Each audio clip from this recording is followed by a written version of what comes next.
The Mississippi River Basin is the third largest watershed in the world, draining 41% of the continental United States. The river's floodplain provides fertile land for farming, and river navigation allows opportunities for industry and communities to grow.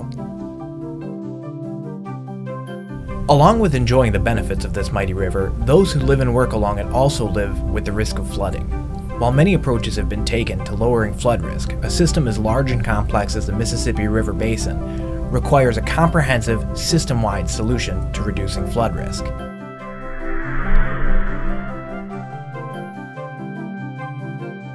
Flooding in the Mississippi Valley has historically been a driving force for federal and state policy reform, infrastructure investment, and flood risk management. The flood of 1993 demonstrated the vulnerabilities of the existing flood control systems on the upper Mississippi River Basin. 47 deaths were attributed to the flood, and assessments of economic damages ranged from $15 to $20 billion, including more than $2.9 billion in damages along the Mississippi River and its floodplain. It is estimated that during the flood of '93, the existing levee systems and flood walls prevented an additional $19 billion in damages. However, most levees along the Mississippi River, from Burlington, Iowa to Hannibal, Missouri, were overtopped, and in some areas, flood fighting was required to ensure levees, flood walls, and closure structures could hold back the river. The levees and flood wall structures along the upper Mississippi River Basin are adequate for small and medium-sized flood events, but they're not adequate for major events. The current system is a patchwork of smaller projects, not integrated with each other. As an example of that is the flood of 1993. Over 70,000 people were forced to evacuate due to flooding. Over 70,000 homes were impacted by the flood. And more importantly, there were 47 people who lost their lives due to the flood. In 1999, Congress called on the Army Corps of Engineers to examine possible solutions to flooding in the upper Mississippi River Basin above Cairo, Illinois. The study focused on comprehensive flood risk management on the upper Mississippi and Illinois rivers. The study area also included more than 4,000 square miles in 78 counties and 5 states. The study developed and investigated system-wide flood risk management options, including non-structural plans such as floodplain management and land usage, and structural alternatives like levees and flood walls with varying levels of protection. The study included benefits, risks, and costs of several alternatives. The scope of the study was for the Corps of Engineers to work with their partners, federal and non-federal entities, to come up with a recommended plan to address problems and opportunities along the upper Mississippi River Basin. The Water Resources Development Act of 1999 specifically directed the study to include a management plan, which included both structural and non-structural measures, and specifically to make recommendations on implementation of a construction project system-wide.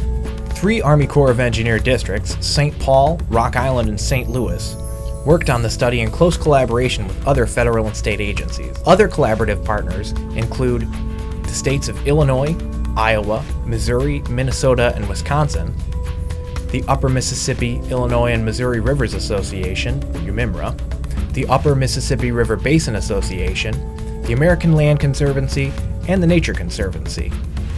The final report was sent to Congress in January 2009. The Corps of Engineers was unable to recommend any of the report's alternatives to Congress because the costs of implementing them outweighed the benefits. The full report, as well as other background information and frequently asked questions, are available on the Comprehensive Plan website.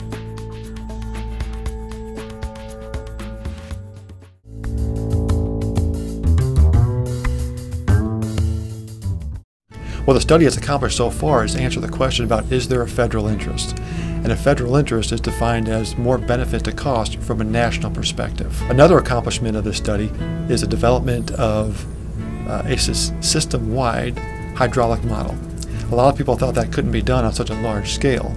However, the Corps of Engineers did develop that along with its partners, and we are using that to make small adjustments and to address specific local levee district concerns. Additionally, what we have is the establishment of a collaborative team comprised of federal, non-federal, and non-governmental organizations. The purpose and value in the comprehensive plan is in the regional framework it creates. Currently, there is no regional framework. It's every levee district for themselves, and what one district does can affect its neighbors. Under the authority of the Comprehensive Plan, the Corps is refining a systemic plan for the upper Mississippi and Illinois River floodplains that can be implemented by federal and non-federal entities. It is also developing a flood risk management framework for tributary watersheds that can work in concert with the main stem plan.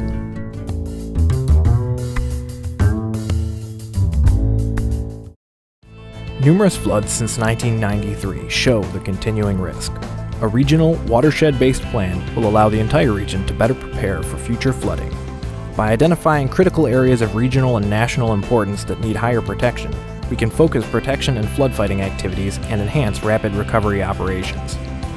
The Comprehensive Plan does not reduce the level of protection for any levee district, nor does it prevent future levee improvements by a levee district or city. The Comprehensive Plan is designed as a framework for future improvements, determining the federal interest in projects and helping shape systemic solutions through local projects.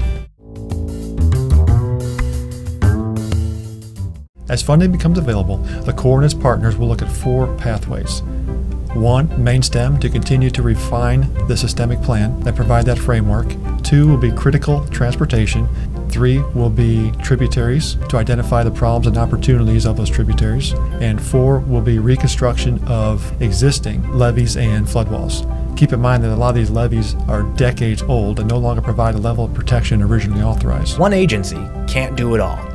It's going to take involvement from local, state, regional, and federal partners to move this forward.